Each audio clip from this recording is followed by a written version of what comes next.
attorney from Legal Aid Services of Oregon. If you're not familiar with Legal Aid Services of Oregon, we are a service that provides full scope of legal services to people who otherwise could not afford an attorney. Because of the demographics we work with, we pretty much only work with tenants. So I'm going to give you that caveat. All of my viewpoints are coming from the side of counsel that generally represents tenants. There are a couple of disclaimers that I will need to get out of the way first. The first thing I need to make sure is clear is that I am not the attorney of anyone in this room. Giving a presentation is not enough to establish an attorney-client relationship. So nothing we talk about in this room would be privileged, and I'm not really in a position where I can give you advice about your specific situation. I will answer questions about general legal issues, but if you ask me a question in the form of, I have this situation, what should I do? I can't answer. And that's part of the rules of professional responsibility. I couldn't if I wanted to. So the only other disclaimer is everything in here I'm talking about is specific to Oregon. Different states have different laws. This doesn't apply in California, Washington, Idaho, Nevada, or any other state farther away. So jumping right into it, Chapter 90 is the Oregon Residential Landlord Tenant Act. You will hear it frequently called the ORLTA, or ORLTA, or just Chapter 90. What does Chapter 90 apply to? It applies to apartments, rented homes. It applies to hotel stays where the person has stayed in the hotel room for 30 days or more continuously. And it does apply to sober living like Oxford House, or locally we have God Gear, which is a similar organization. It does not apply to treatment centers, just those kind of group homes where sobriety is a requirement. It does not apply to college dorms, skilled nursing facilities, treatment centers, like I just said, and it doesn't apply to employee housing. Specifically, it doesn't apply to employee housing where your housing is contingent upon your employment, like farm worker housing, but oftentimes landlords will have an employee that lives on site. That's not the same thing. That employee's employment, unless contractually it is, but generally that's not contingent on their employment. So that employee would still be under Chapter 90. I'm going to kind of go over a lot of different things about tenancies. Most people right now, they want to hear about terminations. I'm going to touch on other issues, but I won't spend a lot of time on them because I suspect you guys are here because you want to hear more about terminations. If there's something you want to hear more about, because there's only two of you, just shoot up your hand and I'll answer your questions. I won't bother pausing to take questions.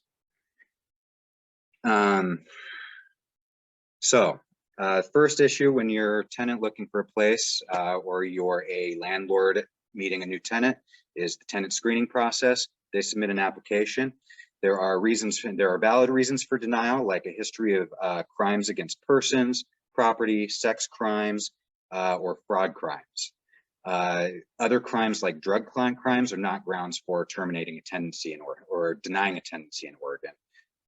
It's really that specific group of crimes. Court-ordered evictions are grounds for denying a application if the eviction happened in the last 5 years. That's court-ordered specifically. If someone just got a termination notice from their landlord and they moved out without having to go through the court procedure, that's not grounds for denying an application. Poor credit is obviously a grounds for denying application. Bad references are grounds for denying an application, and occupancy limits are the grounds for denying an application. Although in Oregon, you can't have an occupancy limit more stringent than two people per bedroom. But if you have 5 people applying for a studio apartment, you can deny them on those grounds. I have a quick question. Sure.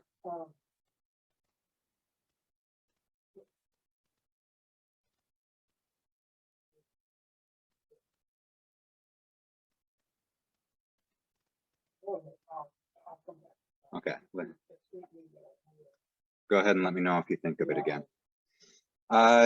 Reasons that are not reasons for denial: arrests or charges that did not lead to a conviction. So if someone was arrested for one of these crimes but was never actually convicted of the crime, can't deny them based on the arrest. The other ones that people all know, you can't deny someone because of their sexual orientation, race, religion.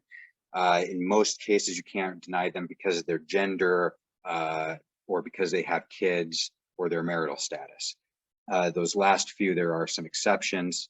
They're not super common exceptions, and they don't generally apply to professional landlords that have, a large number of units, but might apply to, a small landlord who's renting out the other half of their duplex. Another question. Okay. Somewhere I read, maybe it's Portland, it's only relevant to Portland, I'm not sure. But the order that the applications are received, somewhere, maybe it's Portland, I don't know, you have to take the first application that. The first qualifying application. Qualifying application, you have to take it. That's generally considered best practice. Okay. It's not the law in all of Oregon. It might be in Portland, but I don't generally practice in Portland, so I actually don't know off the top of my head. But it's not the law down here. Okay, that's it is considered best practice though, and sure, it's a good way to eliminate any questions about whether someone was being discriminatory, but it's not a requirement. It's not a legal issue. Right. I mean, you don't have to legally take the first step. Right. So sometimes I see advertisements that applications open at 12:01 a.m. and so I was wondering if that was an issue. If someone submits one at 12:02 before 12:03, if they qualify, you have to take them. Yeah, not required to.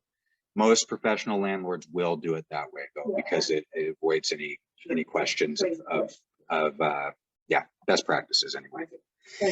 And last but not least, you can't deny someone in Oregon because they have a medical marijuana card. I'm sorry? If you have no smoking. No smoking in your apartment. So you can still require that people do not consume marijuana on the property. Yeah. We have that all the time. Yeah, it happens. It's still a valid if there's a provision in the rental agreement specifically that says no marijuana use, it can be grounds for termination. Now, I understand that it's hard because assent is a difficult evidence to collect. Right. But and unfortunately, I don't have good ways about getting around that practical issue. But yes, you can still evict someone if it's in your lease. Right. A landlord could evict someone for using marijuana, even if they have a medical marijuana card. Okay. They just couldn't deny them because they have the medical marijuana card. They just have to go somewhere else to smoke it. So, a couple of hypotheticals here. I'm going to go through them real quick. I was going to ask you guys, and then the answer would pop up on the screen. But now that you know the answer as I ask it, that part's kind of no more fun. So the first hypothetical is Cesar lives in a 2-bedroom house with only one bathroom, and wants to rent out the second bedroom. Cesar is uncomfortable with having a female or couple tenant / roommate. Can Cesar say male applicants only? So even though you can't discriminate on the basis of sex generally, for a landlord who shares facilities with their tenant, such as someone who's renting out their spare bedroom, they can actually discriminate based on gender. Just gender or any gender, family status, or sexual orientation. They still can't do it based on religion, race, or nationality.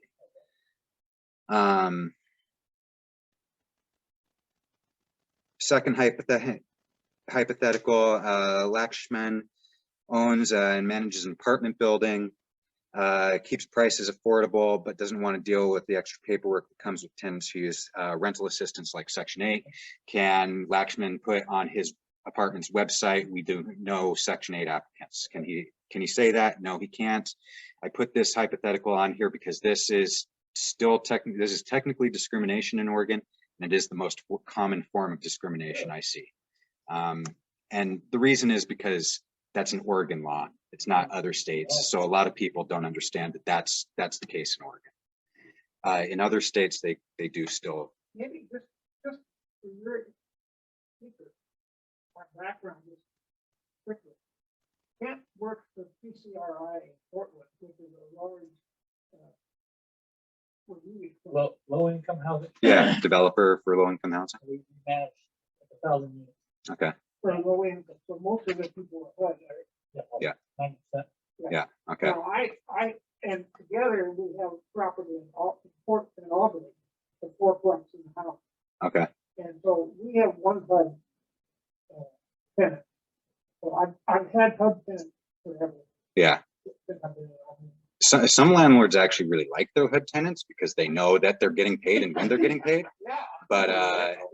But some landlords don't like the extra caveats that come with working with the housing authority. But in Oregon, it's not grounds for denial. We've not found a problem. First of all, they go in the house in the unit every Yeah, year. you're on special for us. Yeah. They check out, and a set of eyes to see if there's problems or anything. Yeah.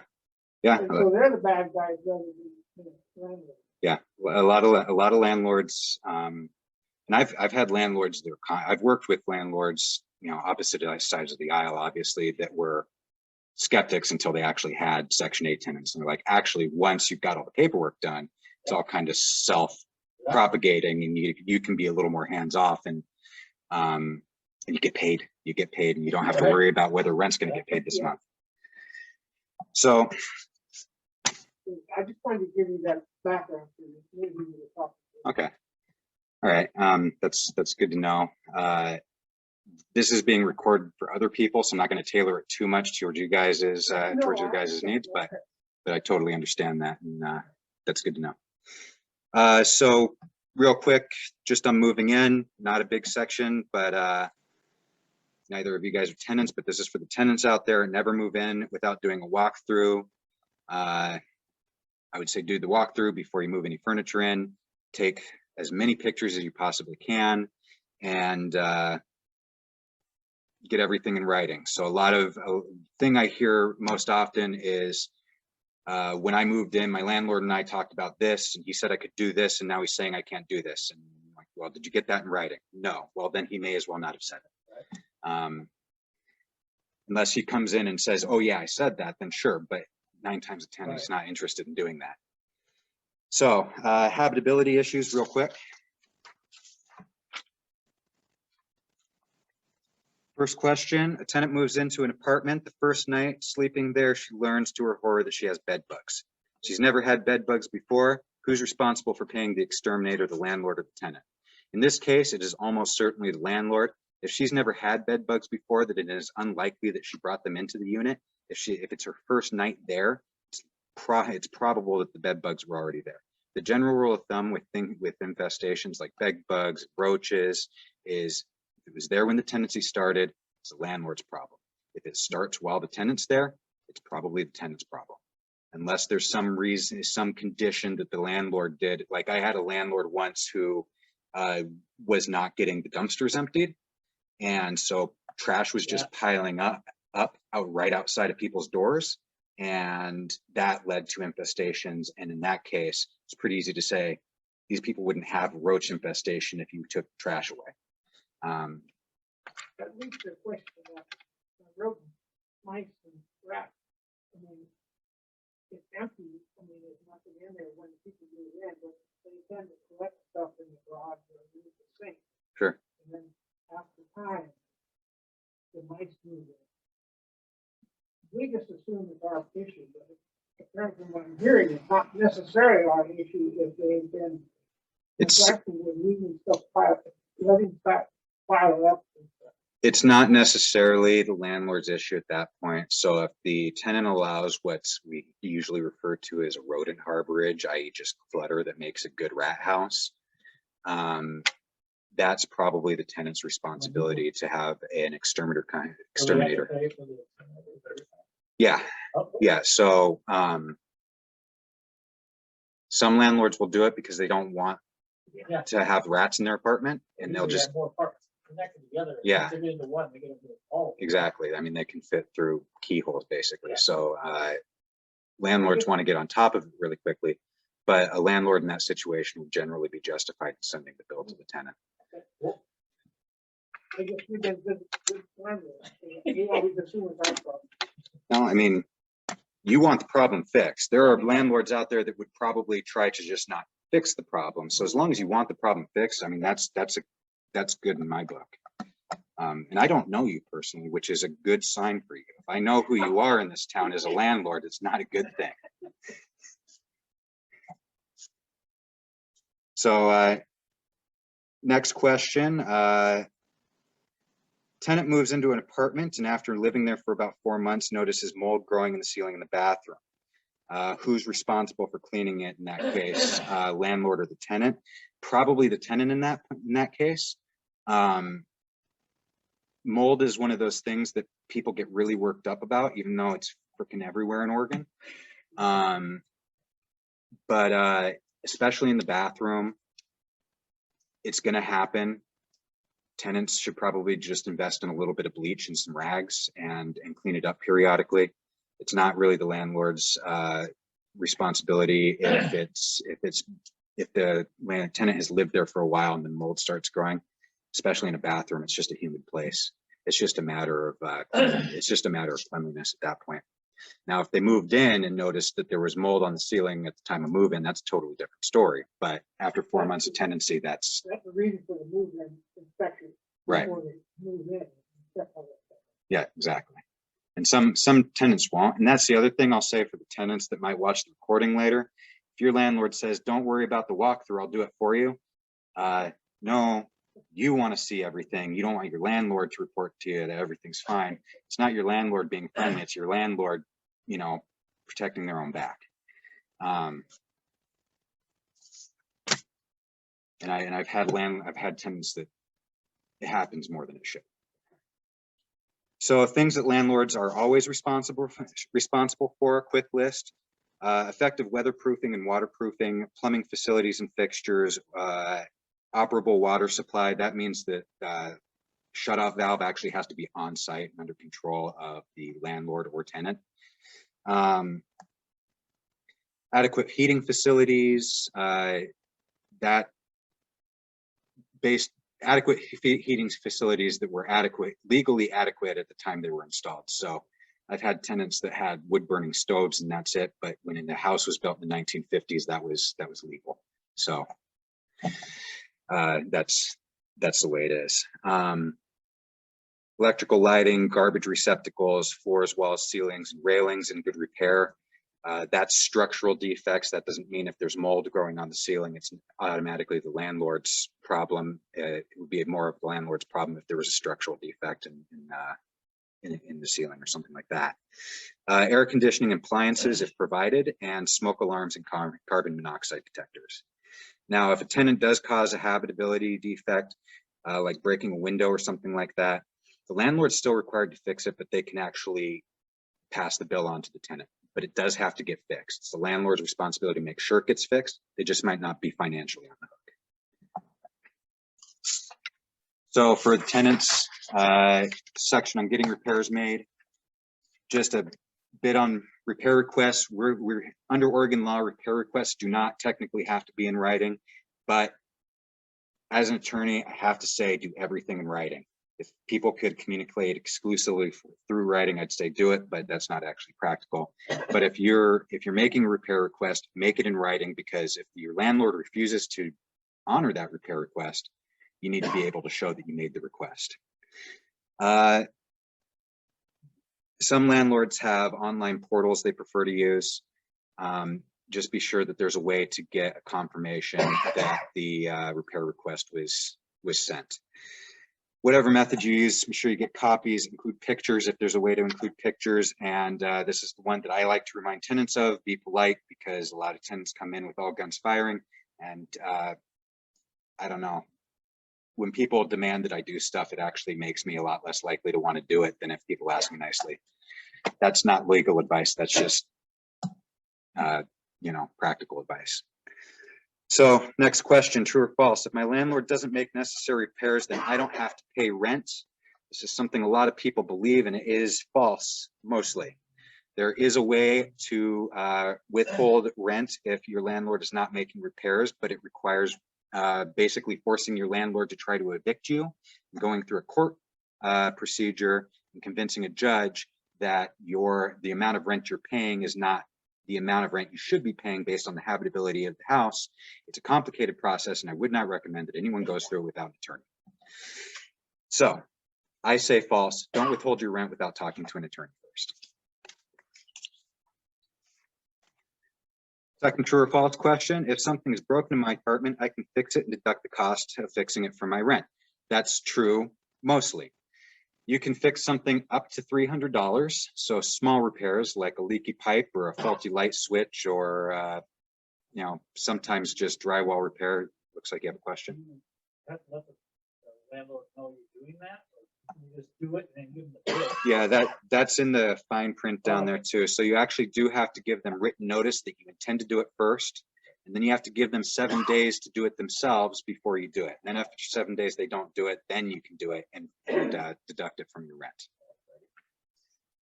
You know, I've had a tenant that's kind of a handyman. He likes to do it, then he sends me the bill. Unfortunately, he buys parts that cost more than the stove cost originally.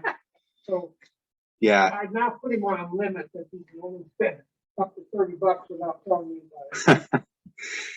well, that's nice that you let them spend anything without telling you about it. But yeah, I'm still a tenant as well, and I worked construction for a number of years before I went to law school, so I am pretty handy in a house myself. But my landlord, I know my landlord well, and she trusts me, and so I just go over to Habitat and find a good, decent faucet, something made out of iron, like brass plated iron that has lasted for the last 100 years, and I install that. But I've never actually sent her the bill. I just want to have a working faucet. But that's everything for habitability. I didn't spend a lot of time on it because it's, again, not what most people are concerned with in the current landlord-tenant environment. We're going to move on to what people really want to hear about, evictions.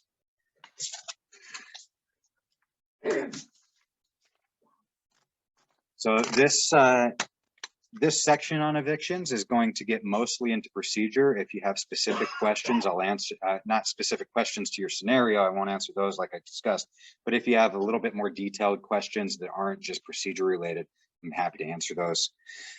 So quickly from like a bird, oh sure. I have, before you move on, I've had one other issue, and I didn't see it there, and that's noise between whatever fourplex and the wall are really thin and well into it. And sometimes one tenant likes to play the music up really loud at midnight or 2 when he's in the mood. And the next door tenant's not very happy with that. Yeah. The issue is that's a landlord. It ends up being the landlord issue. It ends up being the landlord's issue because someone's got to get in the middle of that mess. I hate noise complaint cases. They're my least favorite because it's 100% he said, she said. It'd be nice if we could have someone there to just spy on them and see who's telling the truth. In a small complex like yours, it might be a little bit easier. But I have a case with the housing authority right now that's a noise complaint case. And it's just an absolute nightmare because I can't tell. Tell you what I ended up doing because I was struggling with it. I bought 2 noise meters and gave one to each tenant and said, okay, now I want you to record the noise at certain times of the day so I could compare them between units. Well, the one that was playing the music said, oh, I don't have time to do that, but I've not had a complaint since. So apparently she knew she was causing trouble. The minute I said, here, let's record it and see, and I've given your neighbor a millimeter, so if you can report at the same time, the problem is stopped. But, noise meters seem to work in that case. That's a creative solution. I might borrow that from you. Okay, But to go back to your original question, if one tenant is negatively impacting the peaceful enjoyment of other tenants, that is actually a violation, not necessarily of the lease, although it might be depending on what's in the lease, but actually of ORS 90.325. Somewhere in there is a blurb about respecting the peaceful enjoyment of other tenants on the property. So it is actually an eviction offense. If it goes on long enough, you could give them a 30-14, and then if they don't, knock it off, follow it up with a 10-day notice. That's a valid use of an eviction. I don't usually see noise complaints get to the eviction point. Usually they get to a complaint point. The other resource that's really great when it comes to noise complaints, because it's usually an issue between tenants, is a resource we have here in Albany called Neighbor to Neighbor. It's a mediation service. I think it's actually right next to the law library, right, Amber? So across from City Hall. And they will sit down with the tenants and try to resolve the conflict and get down so to what is the name of that group? Neighbor to Neighbor. Neighbor to Neighbor. Yeah. Not the city program? It's not just the city. I think it's statewide, but we have a local office in Albany. Yeah. And it's You know about that, Evan? I do. yeah, it's actually right next to where. You've been so wonderful sending me Yeah, stuff. got your email. I will send you information that I have. Thank you. So that's another good resource that I've used in noise complaint issues. All right, so getting to termination. Oh, sorry, did you have any more questions? Are we good? Sorry, No, it's okay. If there's only two people here, I mean, we may as well answer your questions. So I want to do a bird's eye view of evictions. The process in very vague terms is, first you have someone that occupies a dwelling, and then you have a termination notice with a usually comes with a termination period that's anywhere from 24 hours to 180 days. Then you have the FED, which is the court procedure to enforce the termination notice. And then you have restitution, which is enforcing whatever decision the court made in their FED procedure. FED, by the way, stands for forcible entry and detainer. I will either call it an eviction case or I will call it an FED. I tend to use the two terms pretty interchangeably, and so do most attorneys. So if you're hearing both, they're the same thing. So we start with occupancy because the method of termination actually depends on the type of occupancy. Most people are listening to this presentation are going to be interested in what's in the triangle there, which is occupancies that are tenancies, which are occupancies where the tenant is a lawful tenant living in the building pursuant to a agreed upon rental agreement. The other types of unlawful occupants are unlawful or unauthorized occupants. Unlawful occupants are basically what we tend to call squatters. They're people that come onto a space and live there. Sometimes they get there in kind of complicated circumstances that actually aren't their fault. I had someone that rented a house from someone who did not own that house and did not have the right to rent it out to them. I've actually seen that more than once. So it happens, and sometimes it happens to people through no fault of their own, but they still don't technically have the legal right to be there. The other type of occupant there is the unauthorized occupant, slightly different. So this would be someone who was not a tenant, but was living on the premises when a lawful tenant was there. If the lawful tenant then leaves and the other person stays there, despite not being a tenant on the lease, that's an unauthorized occupant. A lot of people think an unauthorized occupant is just a guest that has overstayed the guest period. No, that's a guest that's overstayed the guest period. Unauthorized occupant is something very specific. How do you get rid of an unlawful or unauthorized occupant? for an unlawful occupant, you don't have to go through the termination notice thing. You just go straight to court and ask the court for an order to evict them. If they're an unauthorized occupant, which is where there was a lawful tenant and then they stayed after the lawful tenant moved out, you do have to give them 24-hour notice before they have to leave. And then after the 24-hour notice, then you can go through the court procedure. Does the law enforcement have to serve the notice? For the 24-hour notice? No, the other one, the one for the unlawful. For unlawful, so if you're going through a court procedure and you are serving a summons, that will be served by the sheriff's department most of the time. You have to pay them to serve that.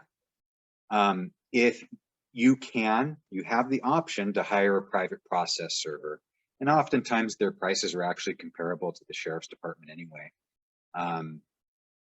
And they can be faster than the sheriff's department because they're, probably don't have as much of a backlog, but you have that option. But otherwise, yes, it'll be served by the sheriff's department. But so that's unauthorized and unlawful occupants. But if you have someone that's tenant, which is most of the time, then you have to actually go through a termination notice and termination notice period. So we're going to go through the different kinds of termination notices. The first kind of termination notice. Oh, wait, no, I've got a true and false question for you first. And I'm on slide 23 if anyone wants to follow along.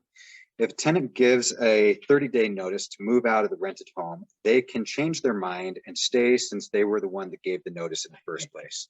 This is a question I get a lot. Is it true or false? It's false. If you're a tenant and you give your 30-day notice that you're going to leave, your landlord is allowed to rely upon that and can go to court to enforce it. You guys are landlords, so you know this. A lot of times that means, well, you're a landlord and you're a developer, I guess, but a lot of times if you've given your 30-day notice, that unit might already be rented out by the tenant for when you leave. So that's why landlords are allowed to rely upon that. So let's go down to the no cause termination notices. There were some big changes to no cause termination notices in 2019. Since I represent tenants, I think they were generally good changes. Not everyone agrees with me, but that's okay. I still represent tenants, so I still think it was a good thing. But for tenancies that are less than 1 year, landlord can still terminate a tenancy with 30 days, no cause. Yep.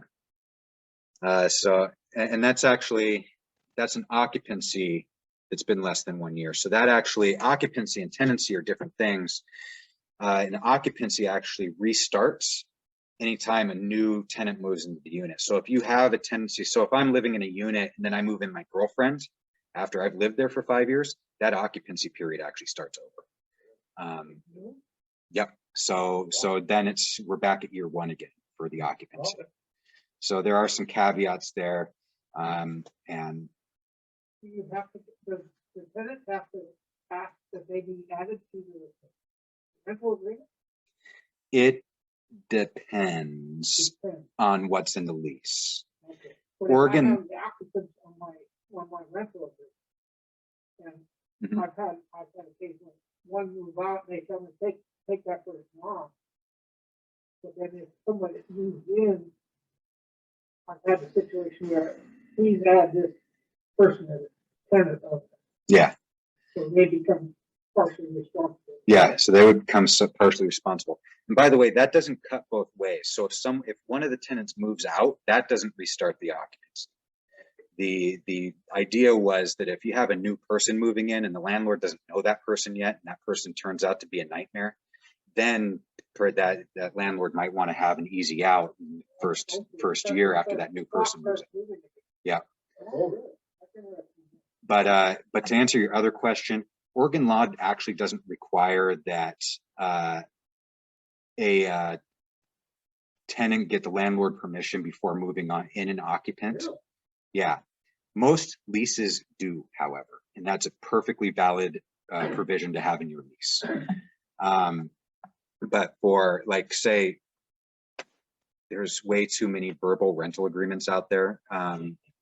But if you have a verbal rental agreement with your landlord that you pay $300 a month to, you know, rent a mobile home space from him, and you move someone else into your mobile home, but you never had anything in writing, probably your landlord can't evict you for moving that person in, even if you didn't get the landlord's permission. They're still not a tenant, they're just an occupant. And that actually means that the tenant has the right to kick that person out whenever they want. But that's the tenant's right, not necessarily the landlord's right. For tenancies over a year old, as you know, in 2019, they got rid of most no-cause terminations for tenancies older than that. There are some exceptions. For instance, if you live on the property and there's only 2 units on the property, by which I mean the landlord lives on the property and there's only 2 units on the property, then the landlord can evict that tenant anytime after that with 60 days, after a year with 60 days notice. That applies to, you know, if you rent out your spare bedroom, or you own a duplex and rent out the second half, or you have ADU in the backyard or something like that.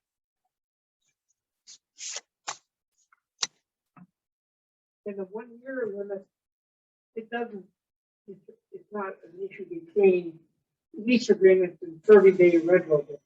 I use all 30-day rental agreements on all my units. 30-day, like a month to month, you mean? That's what I'm sorry. Yes, so that first year applies the same to 30-day rental agreements, month-to-month rental agreements, and 1 year lease terms.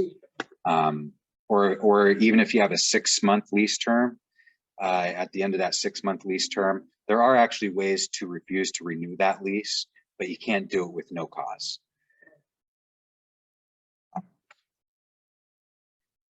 Tenant causes for eviction. This means the tenant did something wrong. Most common right now, or the one that's on everyone's mind anyway, is for non-payment of rent. When can you evict someone for non-payment of rent is a really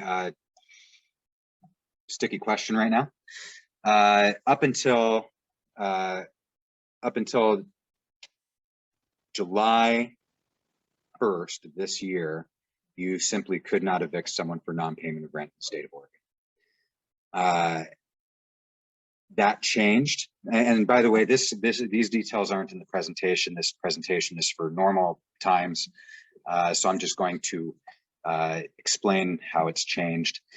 Now that we're past July 1st, there are still protections for tenants that couldn't pay rent between April 1st, 2020 and July 1st, 2021. If you are behind on rent or rent that was due during that period, you have until February, shoot, now I can't remember if it's February 1st or February 28th. Okay, February 28th. Oh yeah, it's right there in my presentation. Thank you for reminding me. It is the end of February, not the beginning of February. At the end of February, that protection will end, and then landlords will be able to evict people who haven't paid back rent that became due between April 1st, 2020 and July 1st, 2021. Now, for rent that became due on July 1st, 2021 or later, and they haven't paid it, there are still some protections. If they come to you with written evidence that they are going to receive rental assistance through an organization, locally it's going to be Community Services Consortium, but usually it's going to be their community action agency, whatever's relevant to their area. If they come with evidence saying, hey, they're going to pay me, but the money's not going to be available for the next 32 days, that is sufficient. If they do that in writing, that's sufficient to protect them from an eviction for non-payment of rent. That was Senate Bill 278, I think, that was passed fairly recently that made that law. The other thing to note about non-payment of rent notices, so if someone, right now, they're not 72-hour notices, right now they're 10-day notices. Yeah. That also expires at the end of February 2022. After February 28th, 2022, they will go back to being 72-hour notices. If a tenant is able to pay the rent during that 72-hour notice period, or right now that 10-day notice period, then that is actually cured and you can't evict them for non-payment of rent. After that 72-hour period, though, there's no longer required to accept that rent if you're not interested in doing it. Second reason a tenant might be terminated is for a stated cause. That just means the tenant violated some provision of their lease, like the noise section or the peaceful enjoyment section, or of the Oregon Chapter 90, specifically Chapter 90, Section 325. Now, Section 325 doesn't have a lot in it. It basically boils down to the tenant can't destroy the property on purpose or recklessly. How do you draw a line between that destroying the property? We have a couple tenants that are like borderline that. So, Is there a way to like show someone what's going on in there or something like that? You know what I mean? yeah, destroy is, I said destroy, but actually the term is they have to maintain the property. Let's see, think of the actual, you know what, I think it might be back here, since I can't recall the specific statutory language, but it is informative in this case.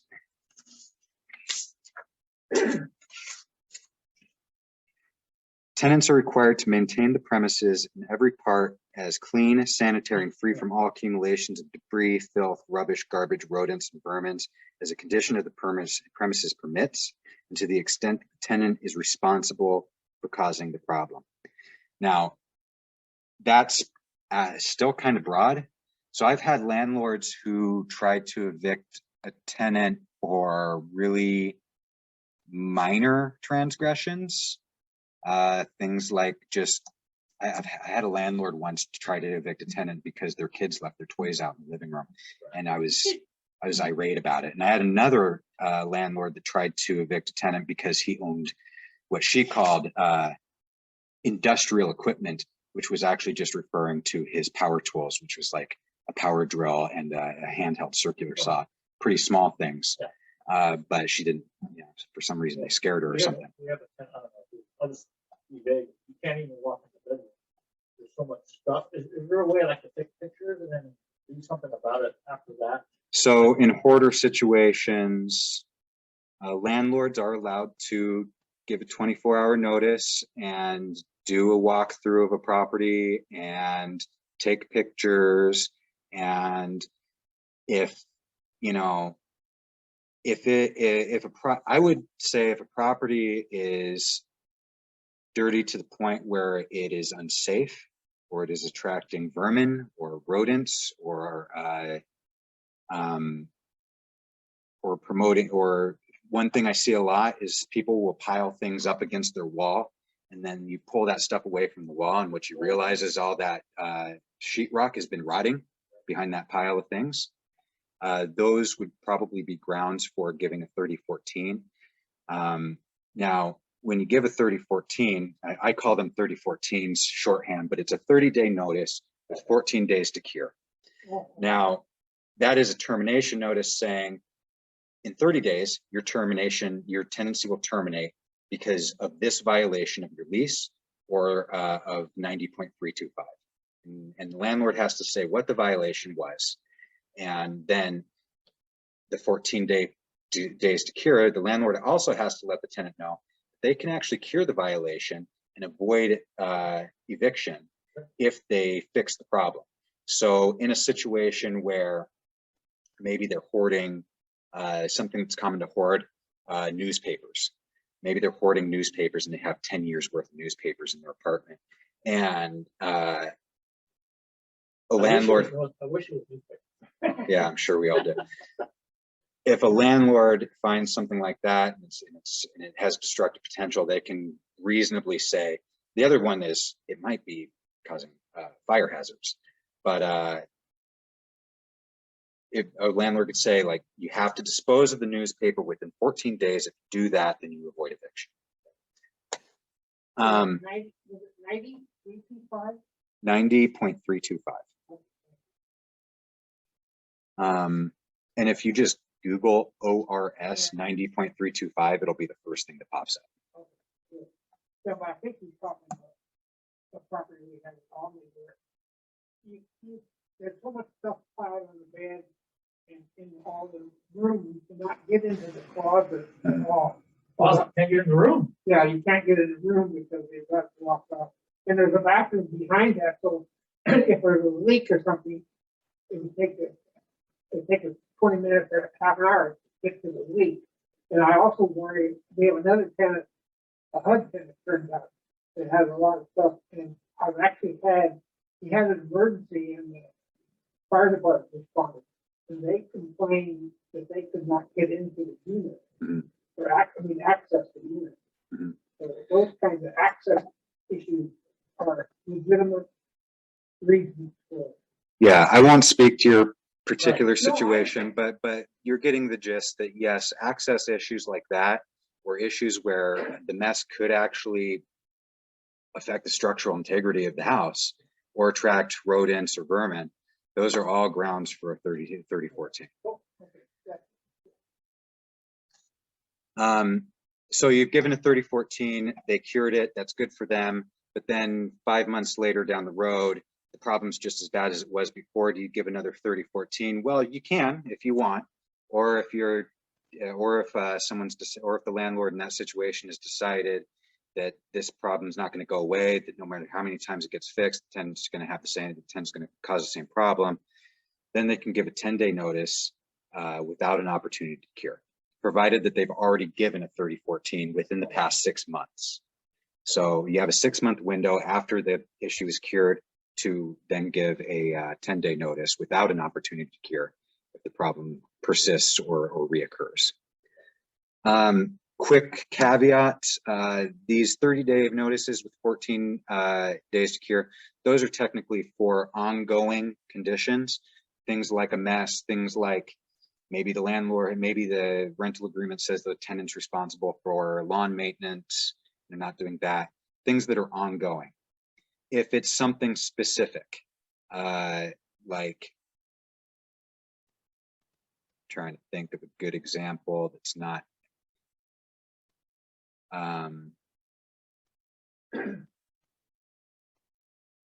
maybe let's say they broke a window and it wasn't intentional, but it was during a fight. So it's like, may as well have been intentional. It wasn't like a kid playing with a baseball. In that situation, you might give a tenant a 30-day notice, but they don't actually have 14 days to cure. It's just don't do it again. You give them 30-day notice, and as long as they don't break any more windows during that 30 days, it's cured. But then, and they only have 24 hours to comply with that. So if on day 2 they break another window, it's over for them. But doesn't mean that they have. But it's not a 3014, so they don't have 14 days to break as many windows as they can before they stop. But just that 24 hours, and then if they continue to break windows, then you can give a 10-day. Then landlords can give a 10-day notice. So get back to where we were.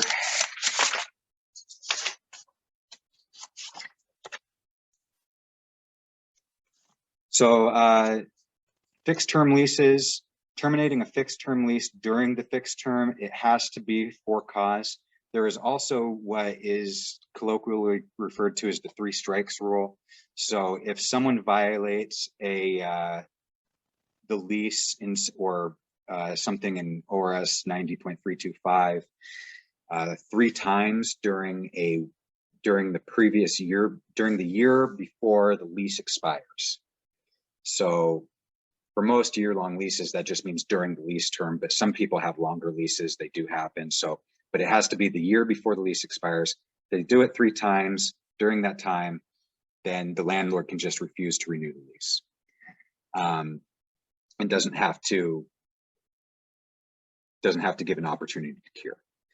A lot of landlords will do that because A, you don't have to get the opportunity to cure, and B, maybe each individual incident on its own didn't seem like a good enough reason to terminate someone, but it was ongoing. So by the time the lease was over, you're like, well, I don't want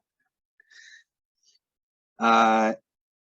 And then finally, 24-hour notices. This is for extreme and outrageous conduct, usually crimes. Crimes that make the list are things like assault, prostitution, running a drug lab.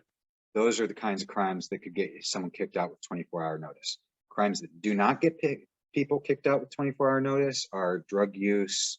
Yeah, pretty much that. Drug use doesn't get you out in 24 hours. And most drugs have been decriminalized in Oregon anyway. I don't know where this is coming back. Sure. The difference between hoarding and having too much stuff in it. And I think I have a friend who's a psychiatrist, and she said that hoarding is actually, they have a little black book or white, I don't know, some kind of book that hoarding is actually a mental illness. Do you know that? Well, I've heard that, but I am not the right kind of doctor to really. I read that you have to be extremely careful. I'm giving legal advice, but you have to be extremely careful in trying to evict tenants with hoarding issues, because in some cases it is considered a mental disorder. So then you'd have a different set of rules for disability. Yeah, so if someone's disabled and they submit to you a reasonable accommodation request, it does have to be reasonable though. So if their hoarding issue is to the point where it is actually causing danger to the property or to other tenants, that might not be reasonable to accommodate that. But if they're saying, you know, I have this disability and I'm working on it, and I'm going to work on cleaning up my space, but I need a little more time than you're giving me, that probably is reasonable. But they are permitted in that situation to submit a reasonable accommodation request and say, I understand, but this is a mental illness and I just need more time. I want to comply, but it takes a little bit, I have to have some barriers to get over. So that is how those might be treated differently.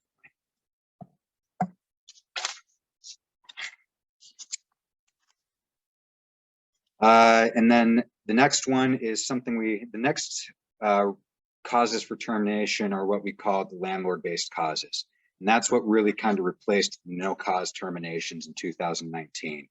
These are the ones where no one's really done anything wrong, but the landlord's plans have changed in some way, and now the tenant can't live in that property. It requires 90 days, and all landlord-based causes require a 90-day notice. For properties owners that have an ownership interest in 5 or more properties, it requires relocation assistance that equals 1 month's rent, and that is the sticker rent, not the tenant's portion of the rent. So if you have a tenant that is supported by Section 8 and Section 8 pays $800 and the tenant pays $0, it's still going to be an $800 relocation assistance.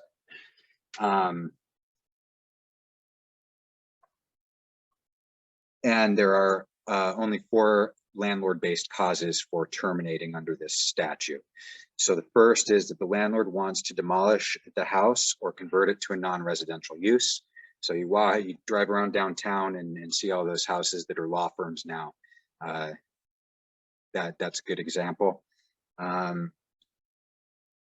The other is that the landlord wants to occupy the premises as their primary residence. And I didn't actually put this in the paper, I don't know why, but that actually applies to immediate family members. And immediate family members is defined in the statute a little more broadly than what you might think. So it's not just like your kids or your parents or your siblings.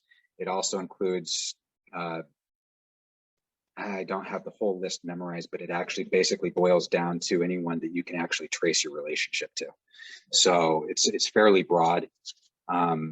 But you know, you know, your cousin that is so far removed that you actually don't know how you're related anymore, that's probably not going to cut it. So what about, I don't see it listed here per se, if the unit really needs some upgrading, and it's hard to do the upgrading, like, we have a unit that really needs a new kitchen, new kitchen cabinet and everything, and it's pretty crowded. So that is actually under section, that is actually the third one here.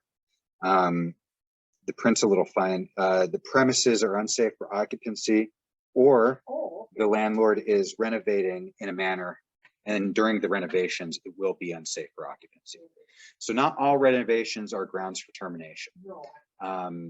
One that I saw recently, like within the last week, was a landlord wanted to terminate a tenant because they were remodeling the bathroom. This house had 2 bathrooms. The tenants can just use the other bathroom. That's not going to make it unsafe for occupancy. If you're remodeling the whole kitchen, but there's no reason that it's unsafe for the tenant to be there while the kitchen's being remodeled, that might not be enough to terminate it. Facilities, cooking and refrigerator or anything for 2 weeks? Where is that fit? Well,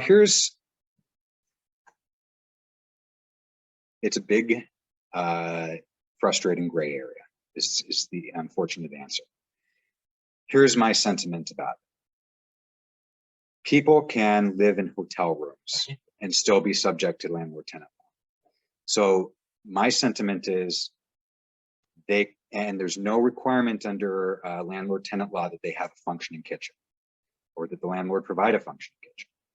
So if the only reason is that the kitchen is being remodeled and it won't be usable, my interpretation as someone who represents tenants is that that's not enough for a termination. There might be lawyers out there that disagree with me. In fact, I'm certain there are. But that's my interpretation.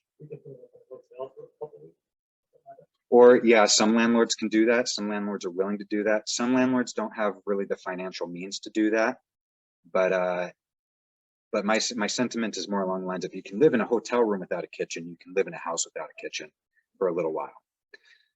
But if it's a actual safety issue, like maybe the construction in the kitchen is actually going to create like some kind of structural danger and you have to cross through the kitchen to get to the rest of the house, that might be grounds for terminating on that basis. And again, like I said, this is a big frustrating gray area. I'm giving my interpretation as I see it, but I think that there are reasonable people that would disagree with me as well.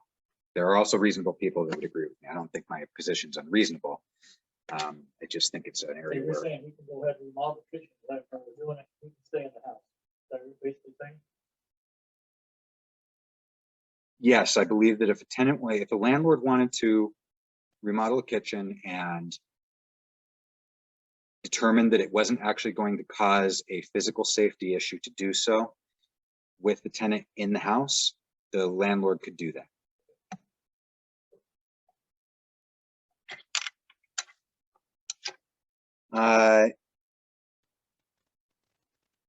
And finally, the last one is that the landlord has accepted an offer to purchase the house from someone that in turns intends to live in it as their primary residence.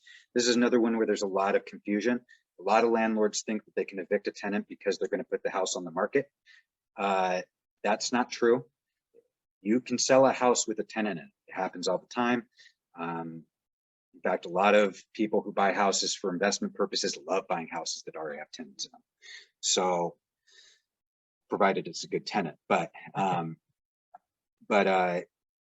just putting the house on the market is not enough to evict the tenant. There has to actually be an accepted offer to buy the house, and the person buying the house has to intend to live in it as their primary residence. That's all for landlord-based causes. One last note on that, on those types of causes. Notices for those types of causes have to include what's called supporting facts, which means if you're going to terminate, like for instance, if you're going to terminate someone because you have a family member moving in, it's not enough to just say you're going to terminate the tenancy because you have a family member moving in. You probably don't have to give all of that family member's information, but you probably have to at least say like how they're related to you so that you can determine like, okay, this actually meets the definition of family member under this statute. Or if you're going to be doing repairs or renovations, it might behoove you to explain why it's going to create an unsafe space. So that's termination notices. That pretty much covers the full scope of termination notices. The only other caveat I'll add, and doesn't necessarily apply to anyone in the room, might apply to someone watching the recording later. These termination notices apply to apartment units, houses, and things like that. It's not applied to mobile homeowners who rent their mobile home space. They have, they are also covered under Chapter 90, but a different section of Chapter 90, and it's quite different. Not going to talk about it at length today. That's its own presentation. So I'm going to talk a little bit about the forcible entry and detainer court procedure, so that if anyone gets involved in that court procedure, they know what to expect. It's one where a lot of people proceed without an attorney. It's one where you're allowed to proceed through without an attorney. And in fact, landlords can be represented in these types of cases by non-attorneys.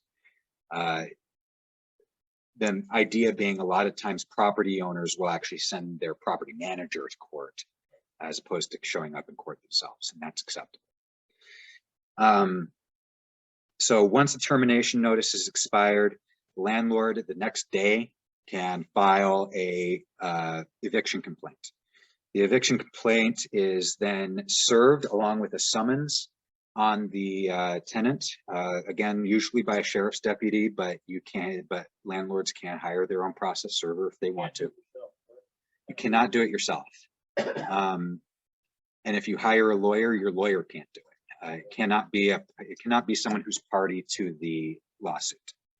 It has to be a third party. It has to be served in person. It can't be mailed. Yes, it has to be served in person. FEDs are often, FED paperwork is oftentimes served by posting, which is not typically okay in most lawsuits, but it's okay in landlord-tenant lawsuits. Quick note on notices that I didn't say, but since we're talking about serving tenants, not the lawsuit, but the termination notice. Posting it on the door by itself is not sufficient for terminating a tenancy. You have to post it and mail it. A lot of landlords are mistaken about that, and I see landlords that just tape it to the door and walk away and don't do anything else, and that is insufficient service, and is grounds for validating that termination notice.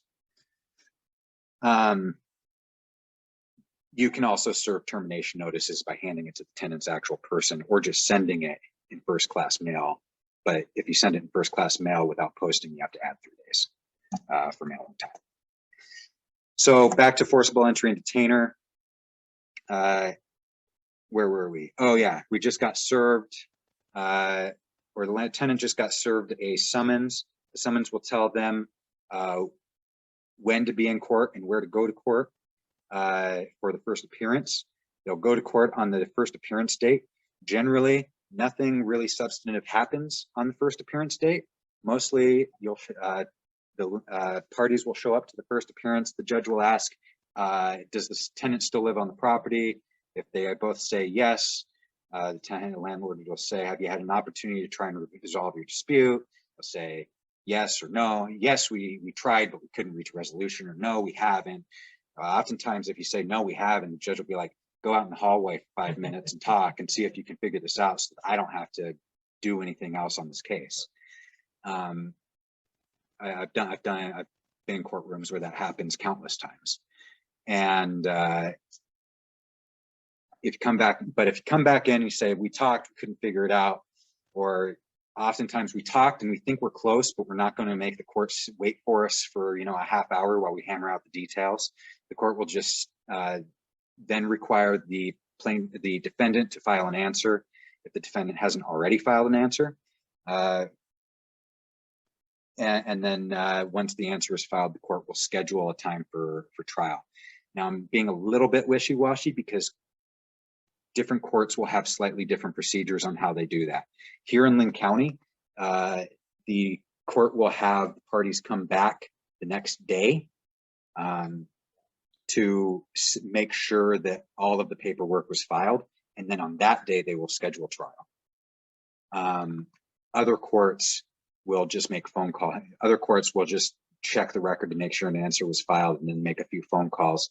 But both of the courts that I usually work in, Lynn County and Benton County, don't do it that way. They usually have follow-up hearings the following day. I want to show the FED for a long time. Mhm. What seems to me, and maybe I'm thinking of non-payment of rent, I don't recall, but when we went to court, we always got a decision right at the day the first court.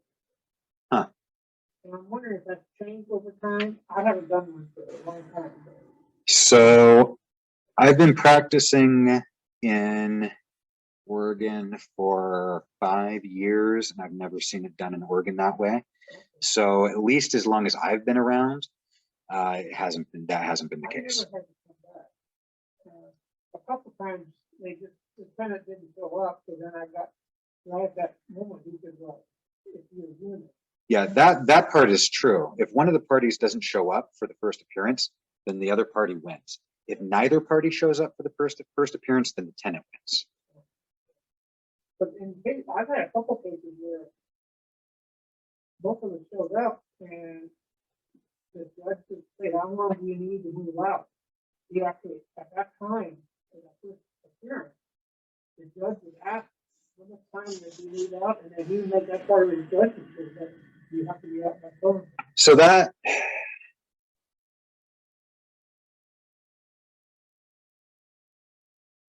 if I were in the room, I wouldn't have let the judge do that. But what happened in that case, it sounds like, is that the judge basically assumed that the tenant did have to move out, that the reason for the move out was valid, and I guess basically wasn't interested in hearing the facts, and made it seem like to the parties in that case that the tenant's options weren't whether or not tenant's options weren't whether or not to fight the move out, but how long do you want the court to give you to move out? I don't know. It sounds a little wonky to me.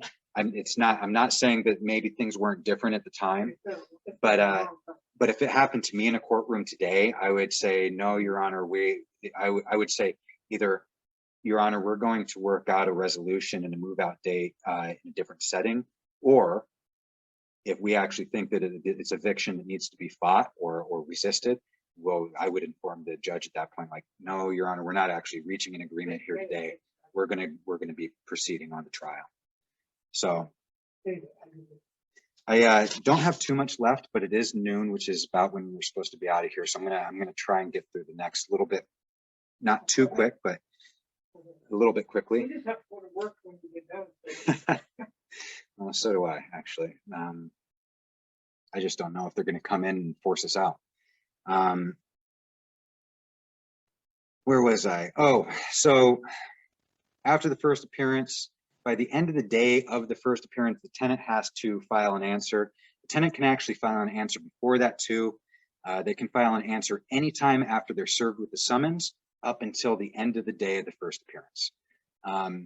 End of the day is a little bit liberal. In Lynn County, the end of the day is 3:30. So, but the judge will usually tell the tenant the specific time that has to be filed. Courts have form paperwork for all of this. So unless you're working with an attorney, I recommend using the court's paperwork so that you don't accidentally make some kind of technical gaffe that loses you a case.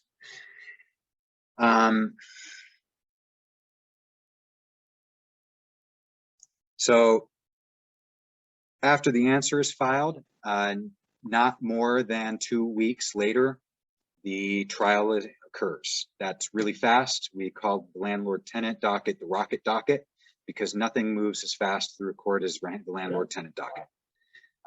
Most lawsuits, the only thing that might be comparable would be restraining orders. because those, if you need to get someone away from you, you need to do it right now. But that's the only thing that might be faster than landlord-tenant litigation. The landlord can agree to longer than 2 weeks if they want, but if it's longer than 2 weeks, the court can actually require that the tenant pay rent into court, so the tenant's not getting, so the landlord's not getting stiffed for that time that the tenant's still living there during litigation. During trial, if it gets to trial, court will hear the cases based on the facts or based on legal arguments, whatever is going on. A lot of time, I mean, I'm a lawyer. I like legal arguments because I don't have to go out and collect evidence in order to make it. I like being able to just say, this is what the law says they had to do, and we can look at the paperwork and determine that they didn't do that. And so that's what I like, but that's not always the case. Factual cases are going to usually take a little bit longer. Courts usually schedule eviction trials for about an hour, but if it's going to be a really fact-heavy trial, they'll schedule it for longer. So, not very long trials either. Tenants are entitled to a jury if they request it. It's really uncommon that they do because it's a huge hassle, but they can. The judge may rule from the bench, meaning they'll give their decision there in the courtroom. Sometimes if it's a complicated issue, the judge will take it under advisement, which means that they're going to give you their decision a little bit later, usually in the form of a letter. The procedure is usually the landlord puts on their case, then the tenant puts on their opening statements, then the landlord's case, then the tenant's case, then the landlord's rebuttal, then closing statements. Because FED cases oftentimes have non-lawyers as litigants, it's usually not that organized. When it is two lawyers in the room, it's usually pretty organized. But if it's like a lawyer and a tenant or two tenants, a lot of times it's just them arguing while the judge listens, and it can get really messy. So, but that's how the process is supposed to happen. Settlements. We talked a little bit about settlements already. You can settle anytime up to the trial date.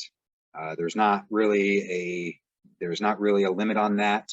In fact, there are ways to settle after the trial date if there is a reason to think that there might be an appeal, and you want to avoid that appeal.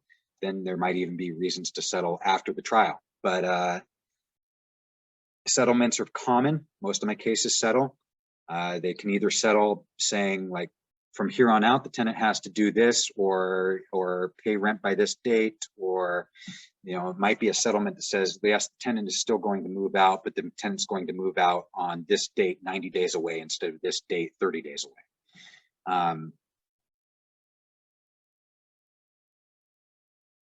The court will oftentimes or enter that settlement as an order, so that if the tenant, and this can actually cut both ways. There can be orders for landlords to behave in a certain way too.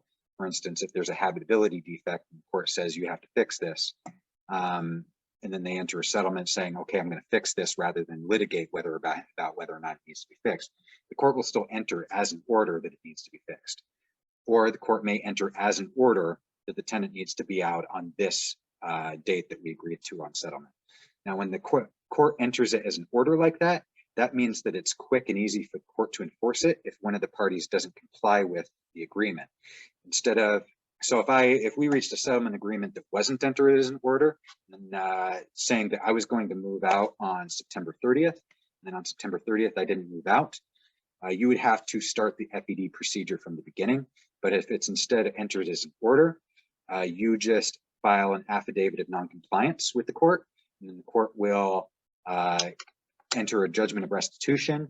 The tenant will get a notice of restitution. After the notice of restitution is served on the tenant has 4 days to request hearing. And this actually happens. I had a tenant that did move out, and then someone not my tenant broke into the empty house, and the landlord thought it was my tenant. So the landlord filed an affidavit of noncompliance. And we were able to prove that no, my tenant was not anywhere near Sweet Home on that date. And so we won that case. But that actually happens where people will disagree on whether or not people complied with the order.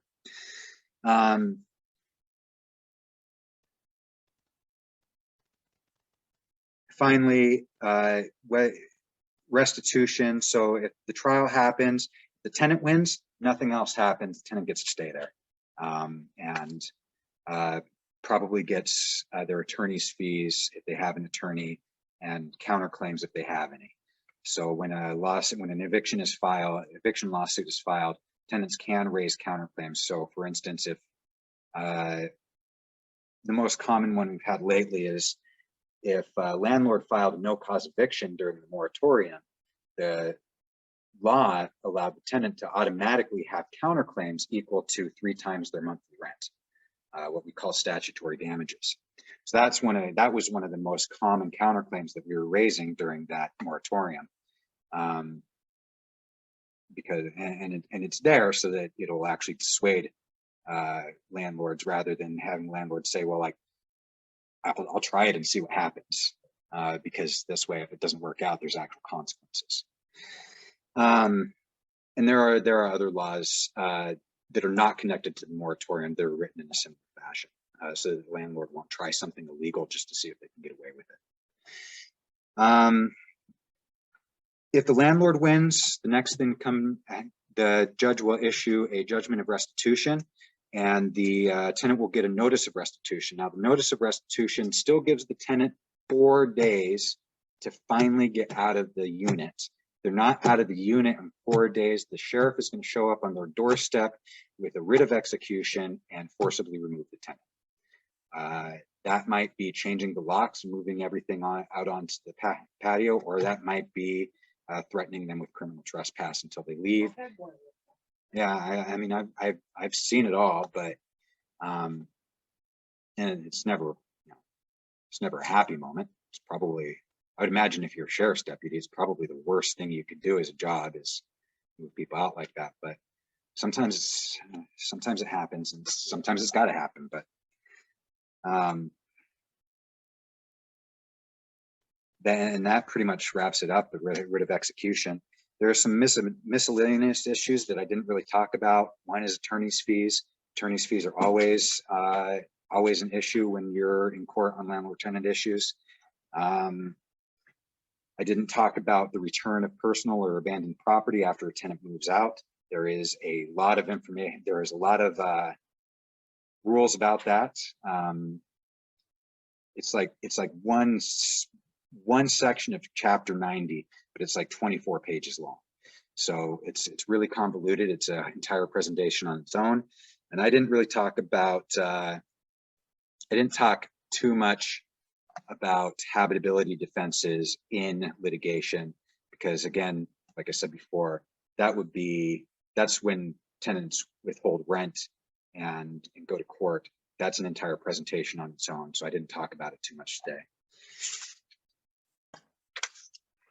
Last interaction you're ever going to have with your tenant is returning the deposit. It has to be done in 31 days. It's not done within 31 days. Tenant can demand the entire deposit back, and you would no longer have a right to retain any of it. If you try to retain a deposit for longer than that, or if you try to retain a deposit without accounting for the deposit you retain, the tenant can again file a claim against you for the remainder of that deposit, and actually twice whatever you wrongfully withheld. So always do your paperwork. And that's it. That's the last time most landlords have to deal with a tenant, and that's the last time tenants have to deal with the landlord. And that pretty much concludes the relationship and pretty much the presentation. The only last thing on there is there are some services on that last slide. Like I said, I'm with Legal Aid Services of Oregon. Like I said, as a general rule, we only help tenants.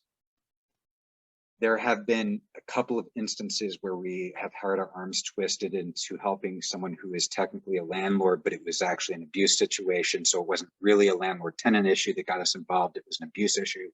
that got us involved, but generally we don't represent landlords. For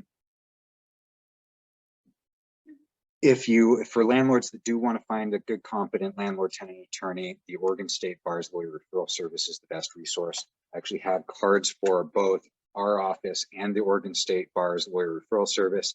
Lawyer Referral Service costs $35 for the first appointment, which is the cheapest way, short of us, to get FaceTime with an attorney. And after that, their normal fees apply. But you know, I tell everyone, landlord tenant law, everyone thinks it's really simple because everyone has to deal with it. It's actually a lot more complicated than people think. So it's worth talking to an attorney, even if it's just for short advice and counsel appointments before you start taking legal actions. Courts.oregon.gov has good resources. OregonLawHelp.org has good resources. Again, that is our websites. That is going to be a little bit more tenant focused, but there is information on there that can be helpful to landlords as well. They want to know what their responsibilities are. Sometimes it's better to know what the tenant's rights are. Yeah. The landlord. Well, a tenant, I mean, a tenant's right is essentially going to be a landlord's responsibility, right? Yeah, Like that, they're two sides of the same coin. So sometimes it helps to know that. That's it. I had a slide on the back with the question marks so that if there were any more questions, I'd be happy to answer them. Are there any follow-up questions now that we're at the end? I think we've asked them as you made the presentation. I hope we haven't messed up your presentation too much. No. And the only thing that messed up my presentation is the TV. Small groups like this can be kind of nice because then I can a little bit more easily take questions as we go. And then the last slide is my dog there. He's a lot cuter in color, I promise. Thank you. Thanks, guys. Thank you, Amber. Oh, thank you. I'll let you operate that. I'm not sure. I have to edit this anyway, so.